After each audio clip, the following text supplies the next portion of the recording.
like ET says. TGIA, you know what I mean? Thank God it's Monday. Hey! I had to think about it for 1 second. Hey! Yes, yes. So what's this? We're all running a marathon, okay?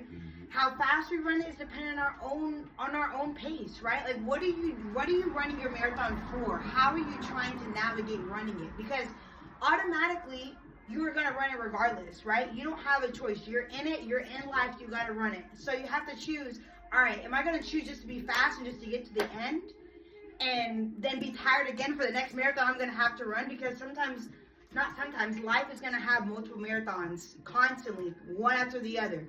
And how you decide to train and be in each one of them and show up in each one of them is gonna determine how successful you are, right? Being the good company. Because those around me are in good company, I know I am. Yeah. So it's like I ain't even looking at myself at that point because I know in the end result it's gonna be my benefit. So it's like me looking out and being what I seek or what I want or what I expect or what I feel I deserve, right? Because if I deserve that, so do they. And if they deserve it, they also gonna give that. So if I encounter a person that I'm being that and you are not, you are not. You are no longer not. That's what that means. So when you're making a choice for today, it's straightforward. But no, on a serious note, making the choices that are constructive for today, right?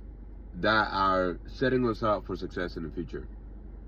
Prime example, it could be anything, however big, however small.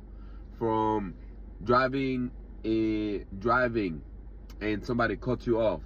You can choose today, so you can make a choice whether, to live or die. And when we talk about to live or die, we're talking about dying, death as it meant, or being alive. But that's not necessarily the significance. That's not necessarily the full significance that we're looking at here. We're looking at the constructive or destructive, right? A life or death. I can choose to be, oh my God, I can't believe this joke already cussed me off. People don't know how to drive them. Then I carry that animosity with me. Or I can simply just, escape. Sometimes my brain just might get a little nervous because they don't trust the route or they forget that the route's there and that you're grounded. Yeah.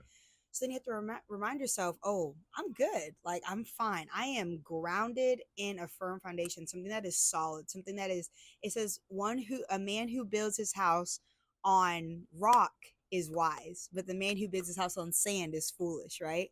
So if my house is always sturdy and I have a firm foundation through all life changes, I'll be okay. So I